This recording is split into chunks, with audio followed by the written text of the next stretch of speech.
conversation, which is quite limited. You can train a character in a game with a personality to start having a conversation with you.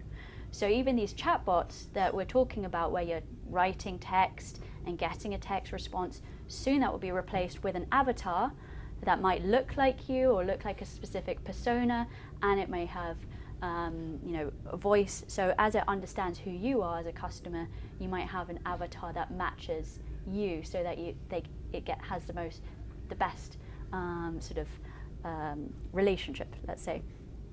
And of course, generative AI is creating a new form of creator, the AI creator.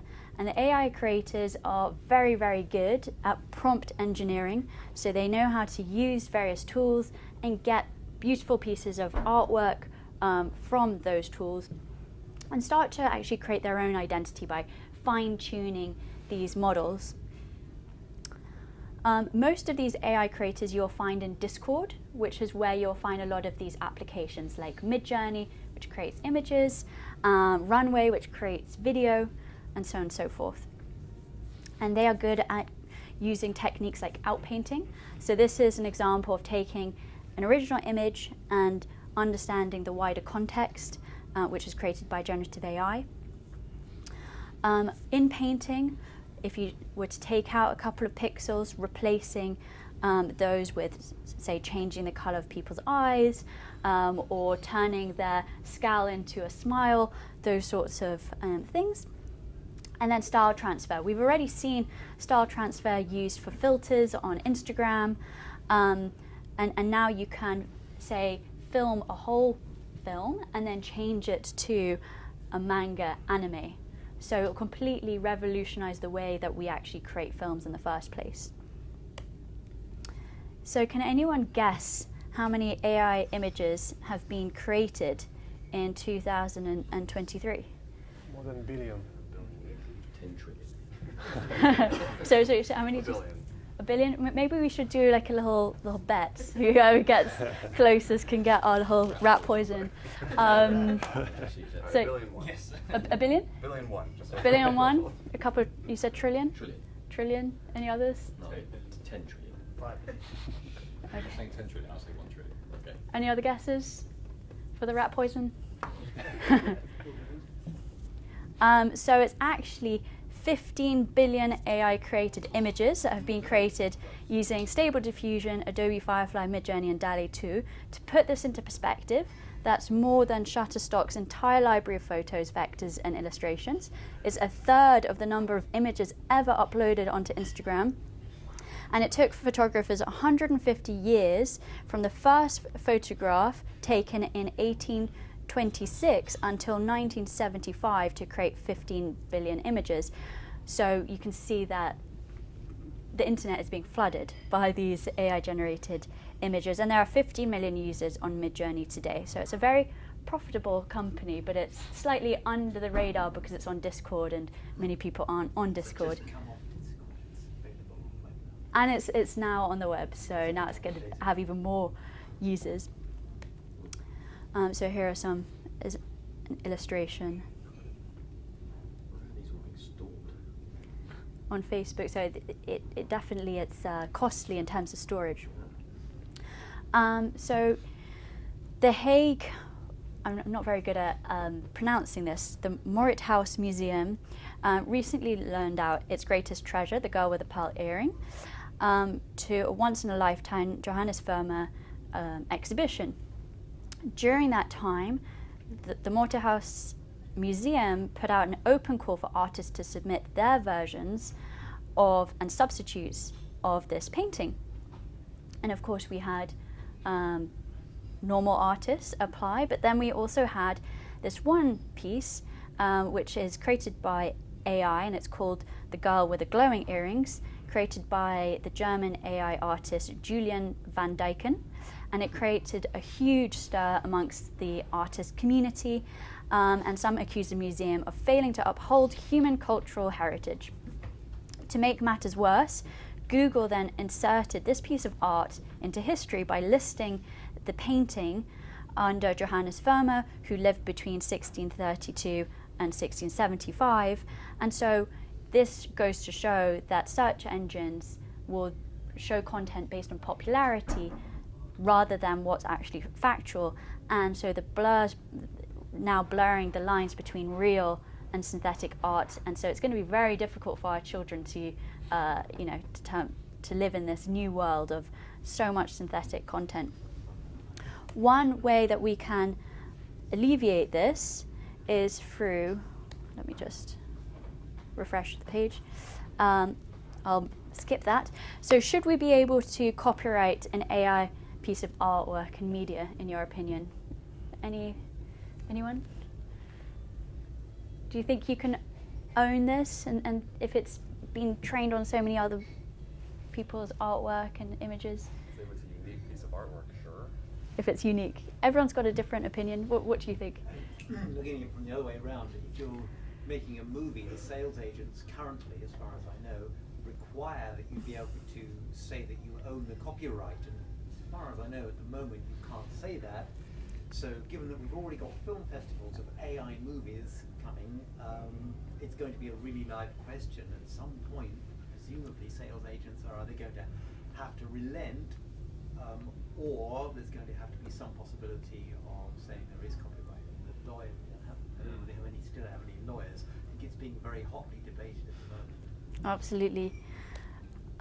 So in terms of the US copyright law, their current legal stance is that AI-generated works have to emphasize the human creativity angle. So when you apply for copyright, you can only use the human creativity rather than the AI side of things. So human authorship is important, and it's going to be determined on a case-by-case basis. But having seen how many AI images are created, we're going to have a backlog of requests.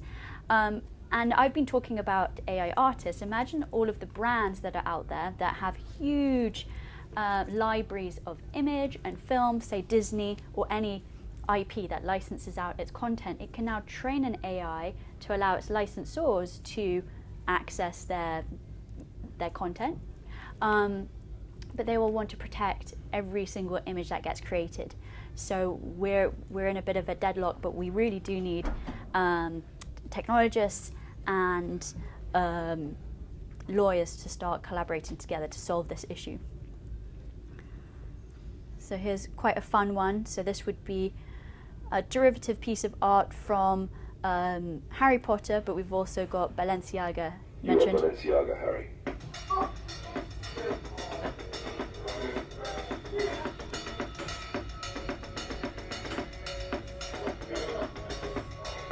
And then here are some derivative AI products created through basically fake brand collaborations between various different brands. Do you think that this is a new form of counterfeit good? Could you commercialize this? Any opinions? Say no, it's The sound's working now.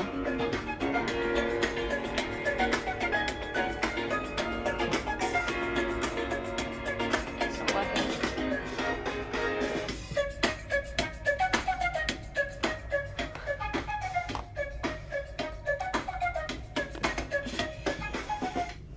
Okay, so there's definitely a case for a new form of intellectual property, generative IP, which not only looks at the synthetic media that gets created, but the model and also all of the training data.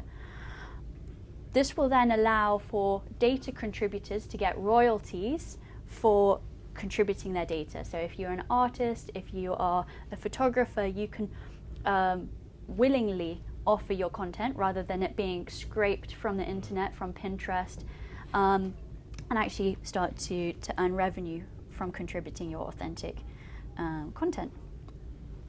And this could work with a digital asset management system where as you add your content and you tag it, then it goes towards training a model.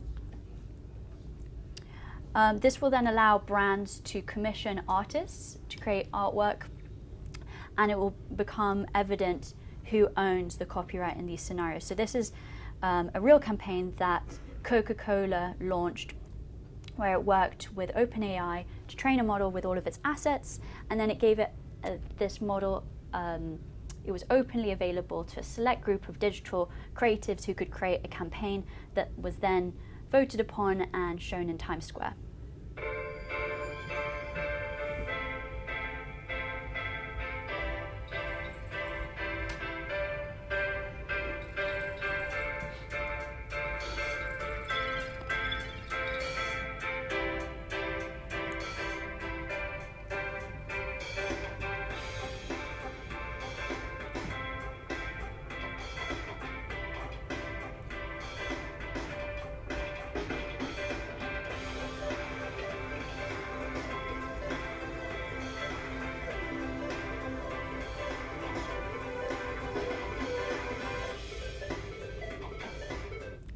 So there's a very good example, and clearly this was a success, as early in December, Coca-Cola appointed a global head of generative AI, Patrick Thacker, who has since launched Coke Studio, which is basically available on site at a variety of festivals and allows consumers to create a song, an album cover, and a music video by answering a series of questions. Another opportunity that will be unlocked by creating a new form of IP, generative IP, is allowing artists to train a model and license out their style. So this is an example of Yaya Kusuma's style being used to create products and even interior design of a concept store. So in terms of patent eligibility, who thinks that AI creating a patent should be, who do you think owns the patent if AI creates an invention? So essentially, while in some jurisdictions like South Africa and Australia, there are movements towards recognizing AI systems as inventors for the purpose of patent applications, many other jurisdictions such as the United States and European Union maintain that inventors must be humans, and that there is a man who actually created an AI system in order to create new inventions, and that was called Darbus. And Darbus is responsible for creating a new type of beverage container and a device for attracting enhanced attraction. And it is now listed as a patent.